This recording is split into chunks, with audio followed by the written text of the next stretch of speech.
Yes welcome CMA students, आपका स्वागत है सीएमए हाइट्स चैनल पर। आज जो मैं एक क्लास डिस्कस कर रहा हूँ, this belongs to your paper number 15, जिसका नाम है strategy cost management decision making. Right, इसका नाम क्या है? Strategy cost management decision making. And आज जो ये क्लास ले रहे हैं, this class number is 44। Right, this class number is 44। तो this 44 number is coming based on following this study notes. अभी मैं आपको जो करा रहा था, आपका standard costing in profit planning, जो आपकी स्टडी नोट नंबर 3 का है। और हम अभी इलस्ट्रेशन पे चल रहे थे। तो इलस्ट्रेशन मैंने आपको 12 तक करा दी थी। अब मैं 13 नंबर का इलस्ट्रेशन लेके चल रहा हूँ। अभी मुझे एक चीज़ और आपको बतानी है कि कुछ स्टूडेंट्स की मेरे पास रिक्वेस्ट ये आ रही थी कि वो उनको हिंदी समझने में थोड़ा सा इशू है, तो इंग्लिश में भी पोर्शन कुछ बढ़ाया जाए। अब मुझे ऐसा लगता है कि मुझे अब इंग्लिश में भी थोड़ा थोड़ा बोलना पड़ेगा, और मैं ऐसा बिलीव भी करता हूँ कि आप लोग चूँकि फाइनल लेवल के स्टूडेंट हैं, तो आपको फिर ये देखना पड़ेगा कि हाँ, हमें अब इंग्लिश को सीखना बहुत ज़रूरी भी है। ठीक है, तो इस चीज़ को ध्यान में रखते हुए अब हम आगे चलते हैं। मुझे लगता है जो मैं आज इलस्ट्रेशन करूँगा उसमें मैं मैक्सिमम चीज़ों को, कम से कम सवाल को पढ़ना और बाकी चीज़ों को इंग्लिश में करूँगा। तो illustration number 13, the standard cost sheet per unit for the product produced by the modern manufacturer is worked out on this basis। तो ये स्टैंडर्ड कॉस्ट शीट दे रखी है। डायरेक्ट मटेरियल, ये पर यूनिट के लिए डाटा दिया हुआ है। Direct material 1.3 ton at the rate of 4 rupees per ton. Direct labour 2.9 hours at the rate of 2.3 hours, rupees 2.3 per hour. Factory overhead is 2.9 hours at the rate of rupees 2 per hours. Normal capacity is 2 lakhs direct labor hour per month. The factory overhead rate is arrived on the basis of the fixed overhead of rupees 1 lakh per month। तो factory का overhead कैसे rate आएगा कि आपकी factory की normal capacity कितनी है? 2 लाख से 2 लाख से, and your fix overhead rate जो है दैट इज द 1 लाख। तो what shall be the rate? Rate shall be this 1 lakh divided by 2 lakh, right? तो your rate shall be 0.5 rupees per hour। तो this will the your fixed overhead rate, and a variable overhead rate of 1.5 per direct labor hour। Variable overhead is rate is directly given here, but you have to calculate fixed overhead rate based on this data। So this was something the standard cost sheet data we discussed. Now come on the actual. In the month of May, 50,000 unit of the product was started and completed। 50,000 unit इन्होंने बना दी हैं। And investigation of the raw material inventory account reveal that 78,000 ton of raw material were transfer into and use by the factory during the मई के महीने में 78,000 ton material use हुआ है, जिसको किस कॉस्ट पे यूज़ किया गया है? 4 रुपये 20 पैसे, 4 रुपये 20 पैसे पर टन के हिसाब से, against the standard of ₹4 per ton.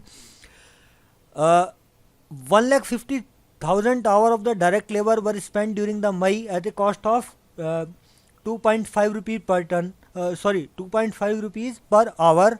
ये लेबर का डाटा है। Factory overhead for the month amounted to be 3,40,000, of which 1,02,000 was fix.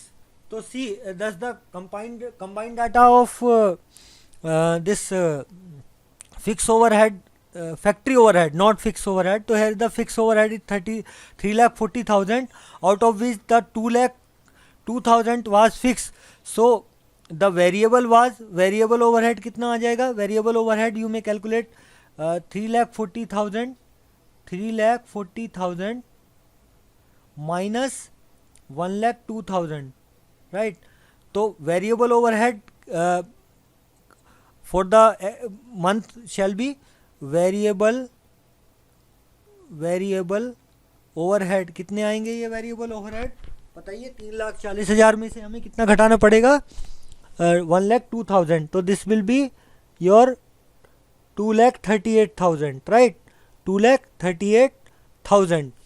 What we have to do? Compute and identify all variances under material, labor, overhead as favorable or adverse। Also identify one or more department in the company who might be held responsible for each variances। तो standard costing में क्या करते हैं आप variances निकालते हैं, और जो कंसर्न है, जो लोग उसमें हैं, उनको भी आप आप आइडेंटिफाई कर सकते हैं कि किसकी वजह से कौन जिम्मेदार है इसको कॉस्ट का अगर वेरिएंस एडवर्स आ रहा है। फॉर एग्जांपल अगर आपका मटेरियल प्राइस का आ रहा है कहीं पे या रेट के इशू आ रहे हैं तो परचेज डिपार्टमेंट या कॉन्ट्रैक्टिंग डिपार्टमेंट जो कि लेबर का कॉन्ट्रैक्ट करता है या परचेज डिपार्टमेंट जो कि मटेरियल खरीदता है, अगर आपके यूजेस के वेरिएंस आ रहे हैं, एफिशिएंसी के वेरिएंस आ रहे हैं, तो प्रोडक्शन मैनेजर जो फैक्ट्रीज़ में और दूसरे जो ऑपरेशन में इन्वॉल्व लोग हैं उनकी जिम्मेदारी बनती है। तो अब इस सवाल पे हम मूव करते हैं, सॉल्यूशन किस तरह से करना है। तो मैं तो नॉर्मली आपको ये समझाता हूँ कि आपको ये, आप चाहें तो ये टेबल आप सीख सकते हैं, बट मैं इसके ज़्यादा पक्ष में नहीं हूँ। मैं पक्ष में हूँ, I am in favour that you should learn the concept and move on the question on a particular basis, on the concept basis basically.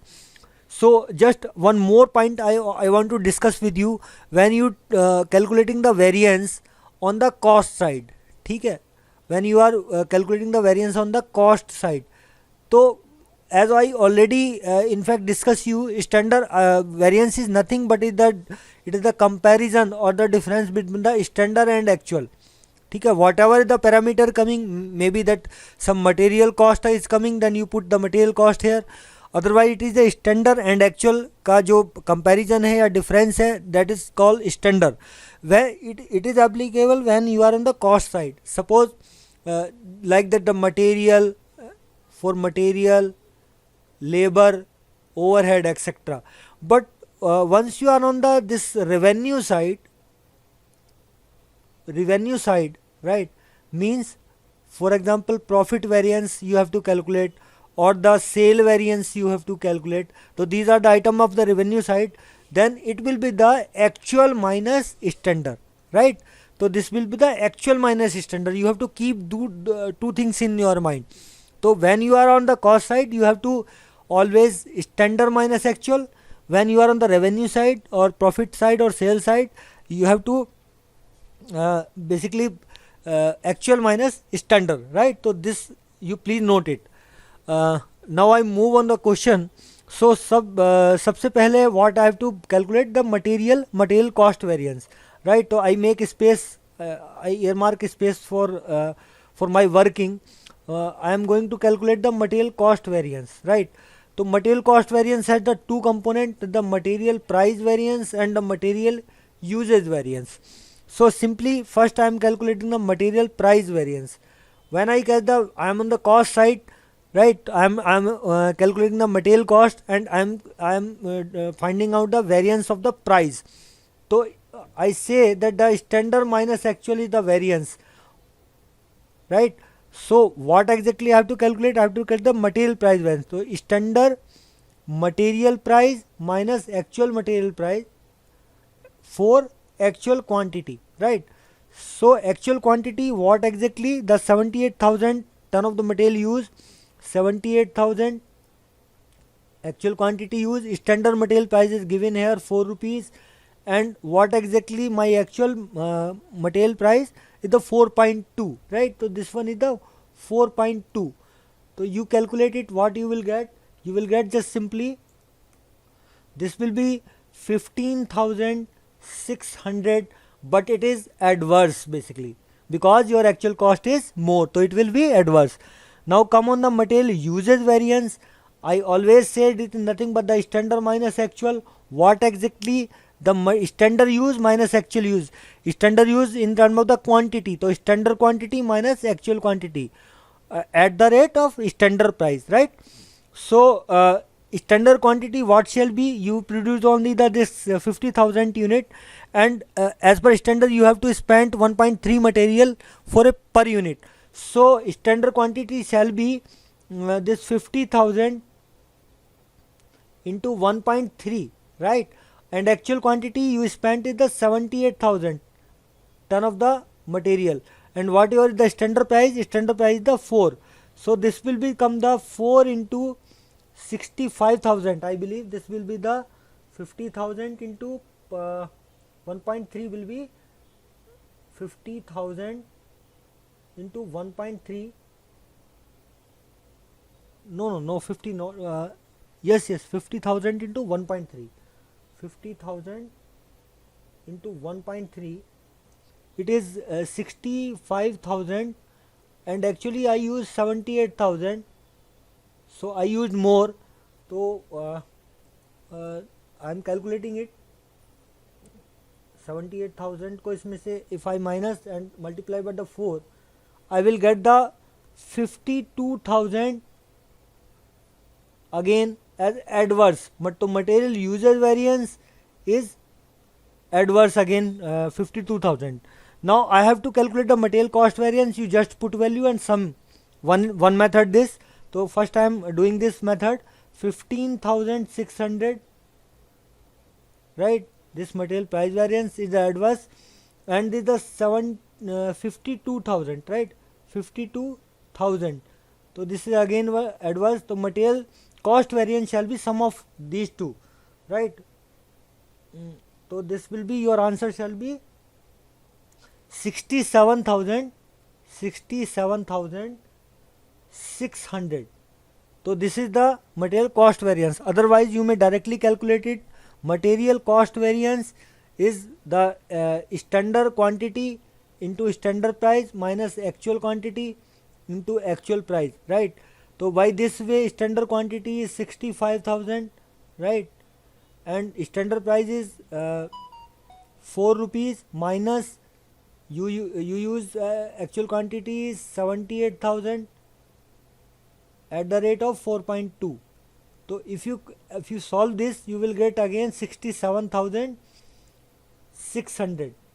So material price variance I have calculated, material cost variance I have calculated, and material usage variance I have calculated, and material cost variance I also calculated. So just I verify my answer with the standard one. 15,600, 52,000 and 67,600. What is their answer?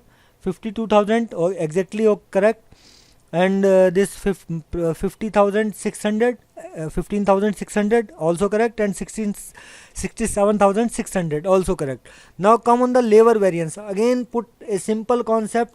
Labor has two components. One is the efficiency and one is the rate.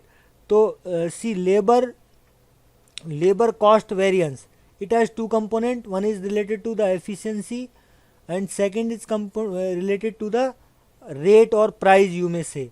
So if we are on the efficiency side, so just we have to calculate standard minus actual. What exactly the standard hour which I should use for the actual production, right? So here it will be the actual production, standard hour for actual production, and actual hour I spent, and it shall be calculated and evaluated at the standard price. So standard price is available 2.3, not 4, 2.3. Standard hours, how many hours should I spend? I should spend only for 50,000. I should spend only this 2.9 hour for 1 unit. 2.9 into, so this will be 2.9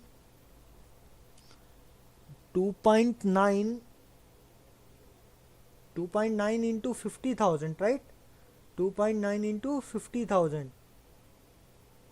So this will be the 1,45,000. 1,45,000 I supposed to spend, but I spent 78,000, right?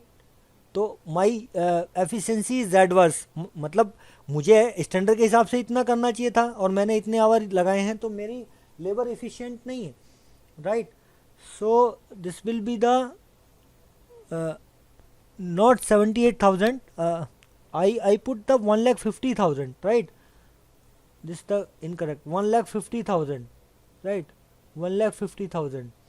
So I supposed to spend 1,45,000, but actually I spent 1,50,000, so it will be adverse. So 5,000 figure come in here, adverse. 5,000 into 2.3, this will be the 11,500 adverse. And come on the rate side, ये था आपका, this was actually labor efficiency variance. labor rate variance you come, what exactly, what was your standard rate? Standard rate was the 2.3, ठीक है, and actual rate was the 2.5, and hour you spent is the 1,50,000, right? 1,50,000 hour you spent. So this will be the 2.3 minus 2.5, 2.3 minus 2.5, and multiplied by the 1,50,000. So this will be 30,000 adverse, 30,000 adverse. So labor efficiency variance is the 11,500, 11,500, and labor rate variance is 30,000. So my labor cost variance is the sum of these two. So just add these two figure, right? So your labor efficiency variance is coming 41,500, right? Otherwise you may calculate directly from the formula. This standard rate, standard hour minus actual rate into actual hour, ठीक है. तो by this you may also calculate standard rate is 2.3, standard hour is 1,45,000, right? And minus actual rate is 2.5 into actual quantity or actual hour is 1,50,000, right? So if you calculate this, solve this equation, you will again get 41,500 as adverse for the labor cost variance. Let check our answer.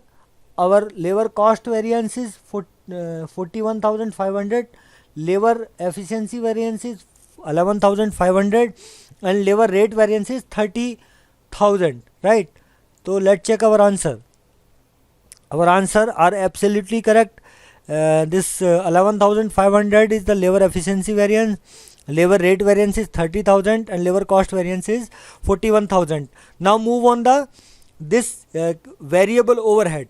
So just I want to explain this thing in front of this screen because it requires some calculation here.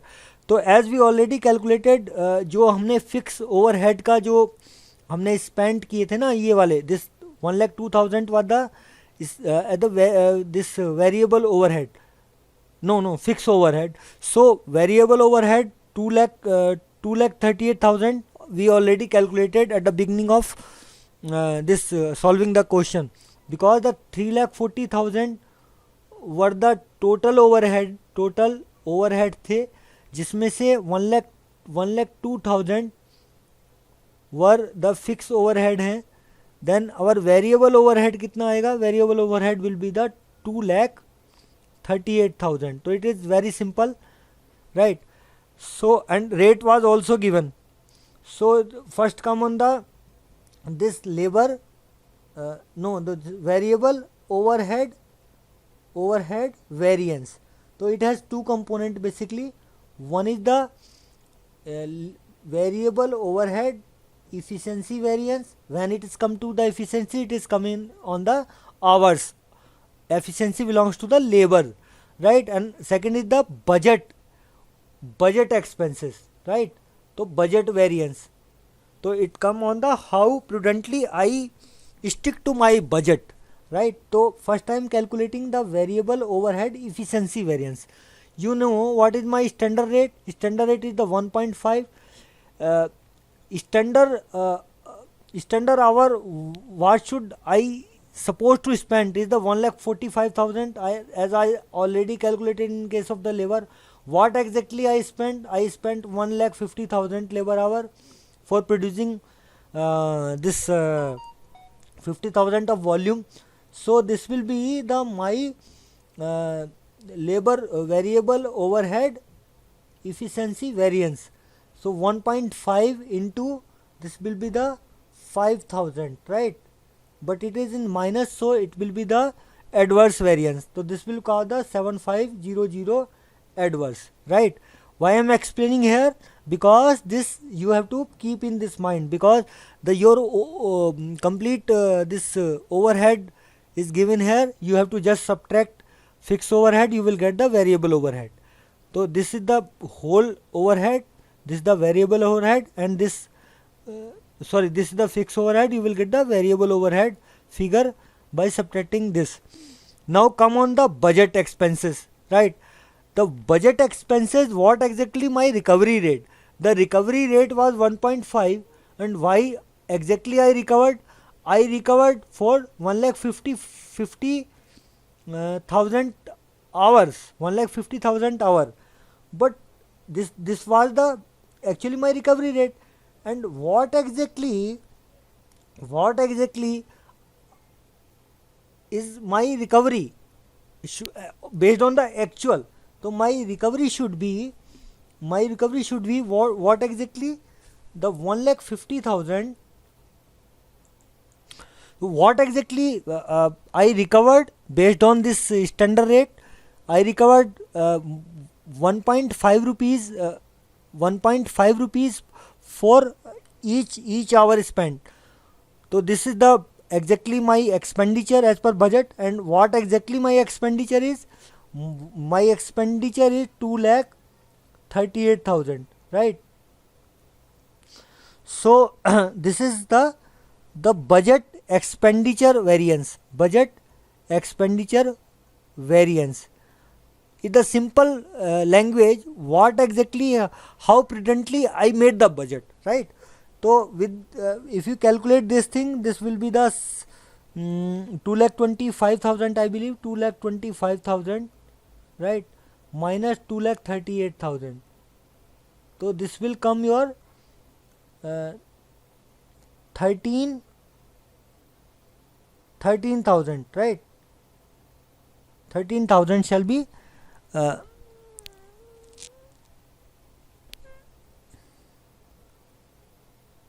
13,000 again adverse. So you have two figure in hand, 13,000 at the budget expenditure variance, and this 7,500 is the your expenditure efficiency variance. So you just, if you sum these two figure, you will again get the variable overhead cost variance. ठीक है, तो you may get this. Otherwise you may calculate directly what exactly the standard rate, standard hour, actual rate, actual hour. So you will get the complete figure again by just putting the things in this formula, right? So just I am calculating again your this variable overhead cost variance. Variable overhead cost variance is the standard rate, standard hour minus actual rate into actual hour. So just put the value 1.5 into this 1,45,000, right, minus actually what exactly you spent. You spent 30. This is the sum basically. This is the multiplication of this figure is the multiplication of these two factors. So you may directly put here 1,38,000. So you will get again 20,500 adverse, right? Come on the fixed overhead. So for the fixed overhead, as we already calculated the rate, our rate was this 0.5. Already we calculated from this figure. Just I am for your convenience, this the 1 lakh is the my expenditure for the fixed overhead for 2 lakhs hour. So my rate is 0.5, right? My rate is 0.5 rupees per hour. What exactly I should spend for this standard hour? So here you know this 1,45,000 we have calculated many times. What exactly I spend, right? And these the two things other which we have to calculate the this volume variance and expenditure variance. So these just I am explaining these 5 figures here. Fixed overhead efficiency variance is nothing but it always belongs to the hour spent on the labor. You know this the efficiency variance. Efficiency means दक्षता, कितने लोग efficient हैं. आपको actually 1,45,000 our लगाने चाहिए थे, आपने 1,50,000 लगाए हैं. 1,50,000 our you spent, right, against this what is it, the standard rate? 0.5 is the standard rate. So you will get 0.5 into 5000, but this is the in the adverse side. So 2500 adverse shall be your this efficiency variance. Come on the capacity variance. The capacity, what exactly the capacity was available? Capacity was available 2 lakh hour, right? 2 lakh hour were available. You use only this 1,50,000. So you not utilize your capacity. That's why your variance is coming. It was again it will be adverse. You used only 1,50,000. However, it was available 2 lakhs, right? So, and your rate is the 0.5 rupees per hour. So this will be the capacity variance. This will 50,000 into 0.5. So 25,000 variance is coming because of you not utilize the capacity rightly. Now come on the volume variance. See, the volume variance is the sum of capacity variance and efficiency variance, right? So if you see that this is the what exactly the standard rate budgeted hour and the standard rate standard hour. So this combining this the combination basically, right? So you may directly either subtract this figure, that figure, you may get this 27,500. Otherwise you may also think that what exactly the rate was 0.5 only and the capacity available was the 2 lakh hour, and as per standard what exactly the basically the cost of this standard rate standard hour. So it is 1,45,000 into 0.5, right? So this will be the your volume variance. So volume is the basically have in this the nothing but this the two combining thing. So if you combine these two things you will get the volume variance. So volume ka variance means the unit, exactly unit means the hour here, right? So this is the your fixed overhead volume variance. Now come on the budget expenditure variance. I raising the things to make the space available.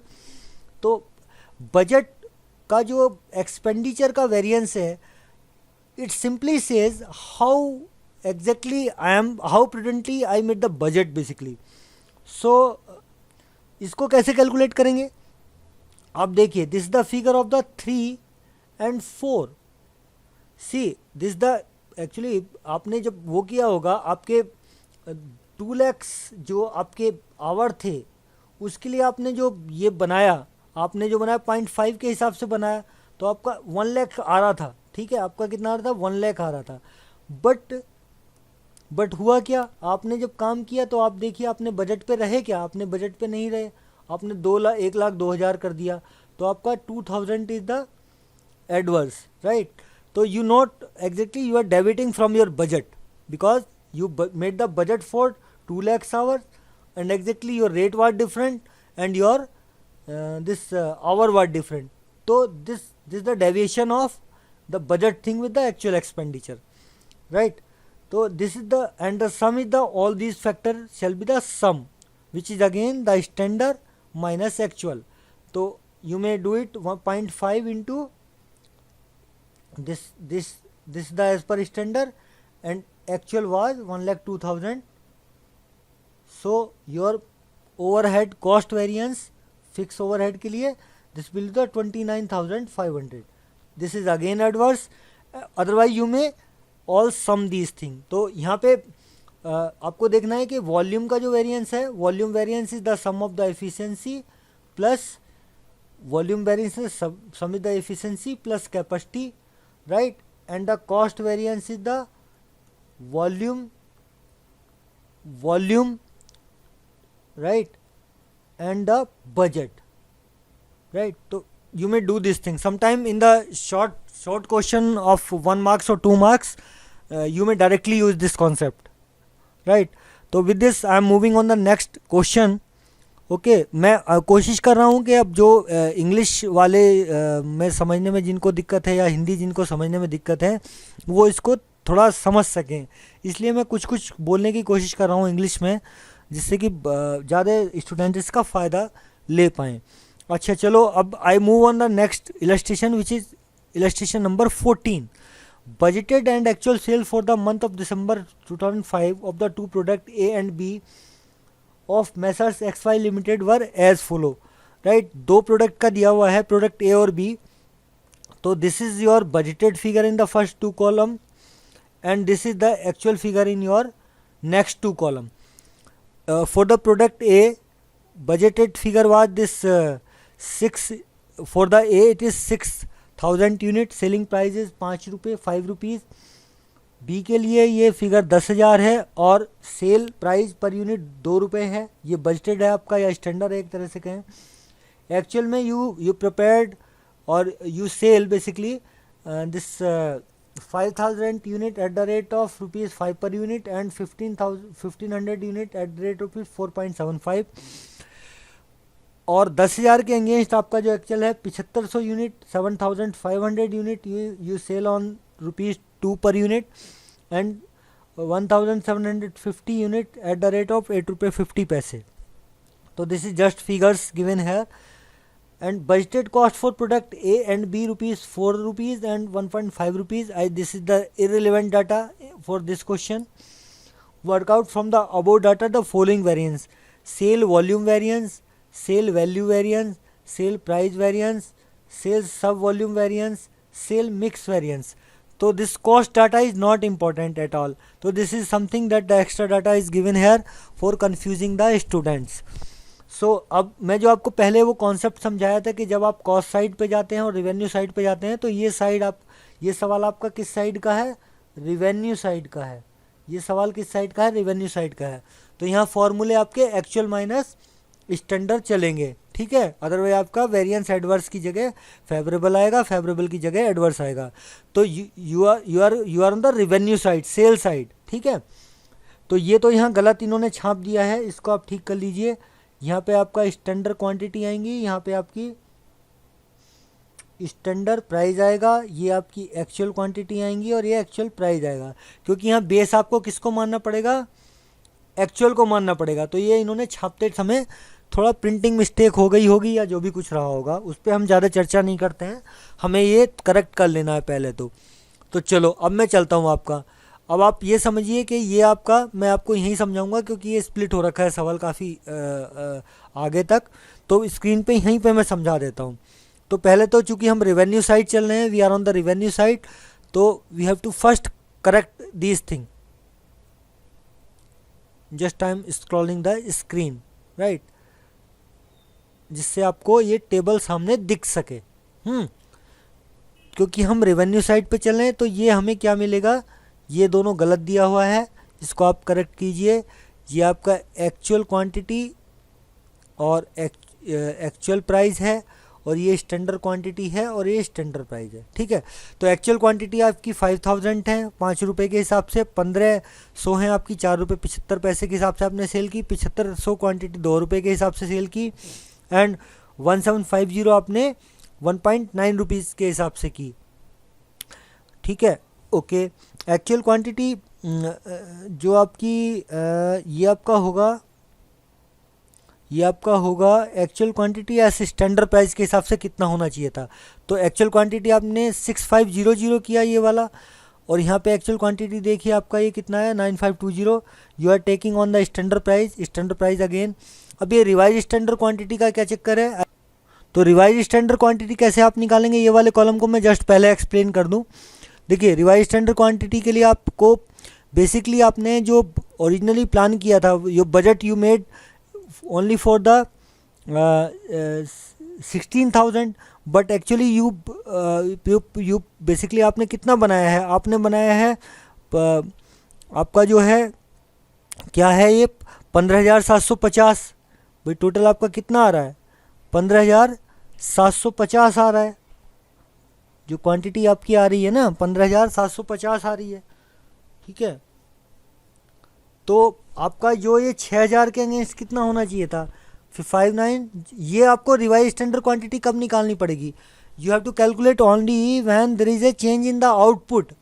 Budgeted output जो आपकी थी वो 16,000 थी, this was the your actually your budgeted output, your budgeted unit. But what exactly you spend, आपने कितना spend किया, इन सबको जोड़िए कितना आएगा ये, आप जोड़िए इनको तीनों चारों को, तो ये आपका आ जाएगा 15,750। when there is a change in the output against the budgeted you have to revise your standard। तो 6000 आपने जो यूनिट ए के लिए किया था वो किया था आपने किसके लिए, आपने किया था 16,000 जब आपकी टोटल आउटपुट थी, लेकिन आपकी टोटल आउटपुट कितनी आई है अभी यूनिट्स के टर्म में, 15,750। तो अगर आप इसको कैलकुलेट करेंगे तो ये यही आ जाएगा, राइट। अगर इसको आप कैलकुलेट कर दीजिए इक्वेशन को, क्या आता है 0.98 का फैक्टर करीब आएगा मुझे लगता है। तो this will be the your 5906.25 shall be the revised standard quantity, ठीक है, या रिवाइज्ड बजटेड क्वांटिटी। तो जब भी आपकी ये आउटपुट में टोटल में फ़र्क आएगा, ये 16,000 के अगेंस्ट आपका जो फ़र्क आया, 16,000 के अगेंस्ट 15,750 आई, तो आपको ये देखना था कि आपका बजट एग्जैक्टली कितना होना चाहिए था इसके हिसाब से, क्योंकि ये 16,000 के हिसाब से तो ये होना चाहिए था। 16,000 अगर आपकी टोटल क्वांटिटी प्रोड्यूस हो रही थी तो आपका 6,000 ए होनी चाहिए थी और 10,000 बी होनी चाहिए थी, लेकिन आपकी जो एक्चुअल क्वांटिटी आपने 15,000 ही की है, 15,750 की हैं। तो इस टोटल आउटपुट के हिसाब से ये कितना होना चाहिए था, ये रिवाइज में निकलेगा, ठीक है। तो आप इसको ऐसे समझ सकते हैं, okay. Now come on the calculation part. तो revise standard quantity for A और B you can calculate in this way, right. अब मैं आपको बताता हूँ कि कैसे कैसे काम को करना है। अब आप देखिए सेल का हम देखते हैं, सबसे पहले सेल के वॉल्यूम का वेरिएंस, सेल के वैल्यू का वेरिएंस, सेल के प्राइस का वेरिएंस, सेल का सब वॉल्यूम का वेरिएंस, सेल के मिक्स का वेरिएंस, ये वेरिएंसेस हमें निकालने हैं। तो सबसे पहले तो आप ये देखिए कि आप क्या निकालना पसंद करेंगे, ठीक है। सबसे पहले आप देखिए कि आप क्या निकालना पसंद करेंगे। तो मुझे सबसे पहले इसमें लग रहा है कि मैं प्राइस का वेरिएंस निकाल दूं, क्योंकि मैं क्या निकालना चाहता हूं, सेल के प्राइस का वेरिएंस। तो चलो आसान काम सबसे पहले करते हैं भाई, सेल के प्राइस का वेरिएंस कैसे निकालूं। ये निकालूंगा किसके लिए, एक्चुअल क्वांटिटी के निकालूंगा, क्योंकि मैं प्राइस का वेरिएंस निकालना चाहता हूँ। एक्चुअल प्राइस कितना था और स्टैंडर्ड प्राइस कितना था।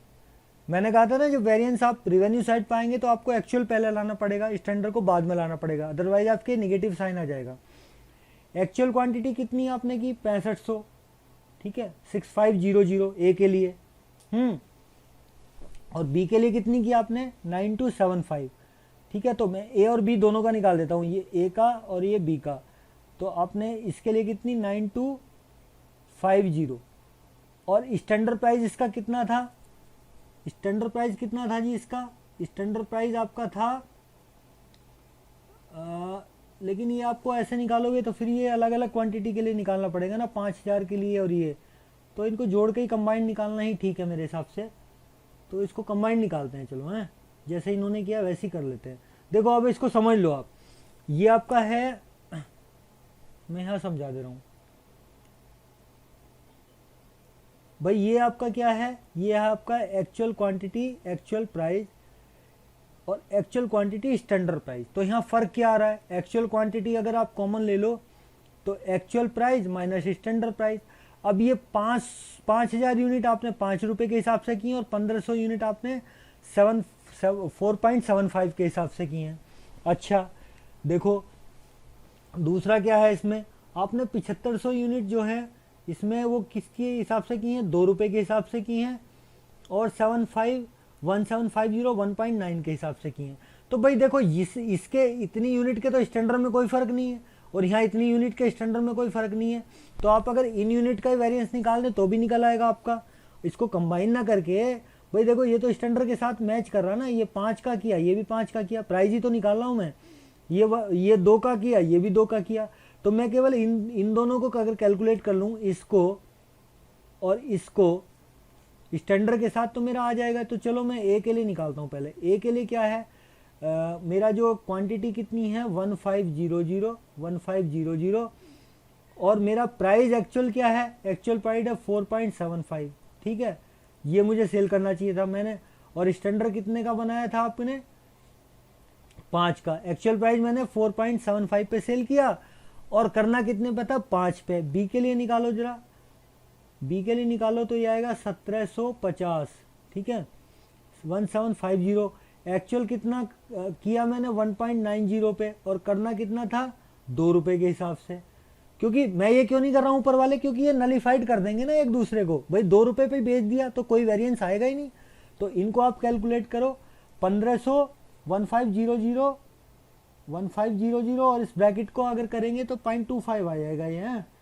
तो this will be the 1.00 into 0.25, तो this will be the 375, right.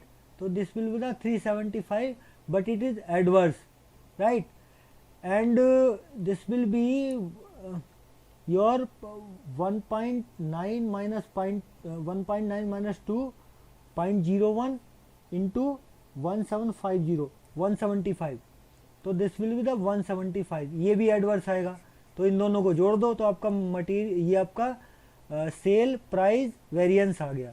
तो सेल प्राइस वेरिएंस कितना आ गया, 375 प्लस 175, तो this is the 450। Cell price variance आपका कितना आ गया, 450 आ गया। देखते हैं भैया इनका कितना आ रहा, 550 आ रहा है इनका। तो ओके ओके, हमारा भी तो 550 आ रहा। 375 प्लस ये आ रहा ना हमारा आ रहा है 375 प्लस 175, यही तो आया ना। ये ए के लिए आया, ये बी के लिए आया, तो 375 प्लस 175, तो this is the 550। Our answer is also correct, adverse आ रहा है। तो सबसे पहले तो मैंने सेल के प्राइस का वेरिएंस निकाल दिया। अच्छा, अब मैं क्या निकालूं भैया, अब मैं निकालूंगा ये निकालता हूं मैं, इनके हिसाब से चलेंगे थोड़ा सा। चलो अब तो मैंने ये अलग से निकाल दिया, अब मैं इनके हिसाब से चलता हूँ। हैं, सेल सब यूजेज वेरिएंस क्या है, तो सब यूजेज वेरिएंस इन्होंने दिया हुआ है, देखो 3 - 4। मैं इसको समझाता हूँ ये कैसे आएगा। देखो 3 - 4 इन्होंने क्यों किया, इसमें 3 क्या है और 4 क्या है, पहले तो ये समझ लो। इन्होंने सब यूजेज वेरिएंस को 3 और -4 क्यों किया, 1 2 3 और 4, ठीक है। देखो ये बेसिकली आपका स्टैंडर्ड क्वांटिटी, स्टैंडर्ड प्राइस। तो सब उन्होंने क्या दिया था, सब यूजेज वेरिएंस दिया था ना सबसे पहले। अब जो उन्होंने दिया है 3 - 4 क्या दिया है, सब यूजेज वेरिएंस, सेल सब यूजेज वेरिएंस। तो सब यूजेज वेरिएंस का मतलब क्या है कि आपका स्टैंडर्ड, रिवाइज स्टैंडर्ड के साथ, ठीक है, रिवाइज स्टैंडर्ड के साथ जो स्टैंडर्ड का फर्क है वो सब यूज की वजह से आ रहा है। किस किस का फर्क है, रिवाइज स्टैंडर्ड के साथ स्टैंडर्ड का, ठीक है, एट स्टैंडर्ड प्राइस, ठीक है। तो आपका जो सब यूजेज वेरिएंस कैसे निकलेगा, जो आपने रिवाइज्ड क्वांटिटी निकाली थी ना, रिवाइज को आपको अपने स्टैंडर्ड के साथ कंपेयर करना है, तो सब यूजेज आ जाएगा, ठीक है। तो यहाँ आपको रिवाइज स्टैंडर्ड आपका देखिए ये था और ओरिजिनल वाला ये था। तो चूंकि ये रिवाइज क्यों करना पड़ा, क्योंकि आपकी आउटपुट चेंज आ गई थी। आपने क्या किया था, 16,000 का बनाया था और एग्जैक्टली आपका 15,000 कुछ आ रहा था वो, तो इसलिए ये आपका ये बजटेड आपकी जो सेल का वो है क्वांटिटी, वो घट गई, यहाँ पे फर्क आ जाएगा। तो ये आपका होगा सब यूजेज वाला, ठीक है। और दूसरा इन्होंने क्या बताया है, दूसरा बताया इन्होंने मिक्स का वेरिएंस, मिलावट की वजह से। तो मिक्स वाला कैसे निकालेंगे, मिक्स वाला देखे 2 - 3 बता रहे हैं, 2 - 3 मिक्स वाला 2 - 3 मतलब आपको स्टैंडर्ड के हिसाब से कितना मिलाना चाहिए था, रिवाइज्ड के हिसाब से मतलब कितना आपको बेचना चाहिए था, कितना कितना आपका प्रोपोर्शन होना चाहिए था रेशो में, और एक्चुअल में आपका कितना हुआ है। भाई मुझे देखो बजट के हिसाब से, रिवाइज्ड बजट के हिसाब से 5906.25 यूनिट बेचनी, मतलब मेरी बिकनी चाहिए थी। 9843.7 बिकनी चाहिए थी, एक्चुअली में इतना किया। तो ये आपका क्या आ गया, जो 2-3 इन्होंने बताया है, ये आपका क्या 2-3 ये आपका मिक्स की वजह से आ गया। भाई ये मिक्सिंग में दिक्कत आई, मिक्सिंग भाई ये हमने कम ज़्यादा कर दिए ना, देखो ये 92 कर दिया 98 की जगह, और ये देखो 59 ये बढ़ गया, तो मिक्सिंग का फ़र्क आ गया। ये भाई हमें सेल मिक्स कैसा करना था, सेल मिक्स इस रेशो में करना चाहिए था, हमने इस मिक्स में कर दिया, इस रेशो में कर दिया। तो मिक्सिंग की वजह से, मिक्सिंग में जो चेंज आया उसकी वजह से जो आएगा वो ये आएगा। तो आप इसको ऐसे भी कैलकुलेट सकते हैं चाहे तो, कि भाई मुझे स्टैंडर्ड प्राइस पे देखना है, मुझे मिक्सिंग किस हिसाब से करनी चाहिए थी, ये इतने बेचने चाहिए थे, ये इतने बेचने चाहिए थे, मैंने ये इतने बेचे और ये इतने बेचे। तो इनको आप अगर करेंगे तो आपका ये आ जाएगा, ठीक है। तो हमेशा आपको एक्चुअल पहले रखना पड़ेगा इसमें। तो आप देखिए 6500 माइनस 5906, आपने ज़्यादा बेचा है इसको, हैं 0.25, तो ये कैलकुलेट कर लीजिए। और स्टैंडर्ड प्राइस इसमें कितना है, ये 5 रुपये आ जाएगा यहाँ। और दूसरे के लिए यहाँ सेम ये कैलकुलेट कर सकते हैं, 9250 माइनस 9843, और इसको किस प्राइस पे करेंगे, 2 रुपये के प्राइस पे करेंगे। तो ये जब आप कैलकुलेट करेंगे तो आपका ये आंसर मिल जाएगा। अच्छा, वॉल्यूम का वेरिएंस 2-4 बता रहे हैं, वॉल्यूम का वेरिएंस 2-4 बता रहे हैं।